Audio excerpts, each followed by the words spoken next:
এই মিটিংয়ে সবার সাথে কথা বলবে সাপ্তাহিক কার কী হয়েছে। কিন্তু গতকালকে আমাদের ভাই ওয়ার্ডের অবস্থা খুবই জঘন্য হয়েছে, যা বলার বাইরে, বুঝছেন। যেটা আসলে আমাদের শীতকালেও মানে এরকম অর্ডার হয় না। এখন ভাই আপনারা একটু মার্কেটের সময় দেন, একটু সময় দিয়ে মার্কেটে কাজ করেন ভাই। বৃষ্টি থাকবে, আমরা হইলাম সেলসম্যান ভাই। আমাদের কাজ হলো কি জানেন, আমাদের কাজ কি জানেন, সেলস করা। ঝড় থাকবো, বৃষ্টি থাকবো, রৌদ্র থাকবো, সব কিছু থাকবো, এগুলা মিলে মিলে কাজ করবে।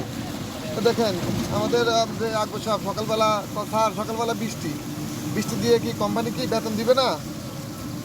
কোম্পানিকে বলছে বৃষ্টির দিনে ভাই আজকে তো বৃষ্টি পড়ে, আপনারা ইয়া করেন, বাসায় সবাই ঘুমান, আজকে বৃষ্টি পড়ে, আমরা ভাই বেতন টেতন দিতে পারবো না, আপনারা আছে না কাজ করিয়েন না। এটা কি বলছে কোম্পানি? এগুলো কোম্পানি বলেনি। এটা আসলে কাম মনে হয়, হয়তো তারা নতুন, হয়তো তারা আগে আমাদের ইয়াতে কাজ করছে এরকমভাবে, হয়তো যে আগের কোম্পানির কাজ করছে, হয়তো বৃষ্টি হলে ডিউটি করতো না বা এরকম কিছু। কিন্তু আমাদের এখানে হইলো ভাই আমাদের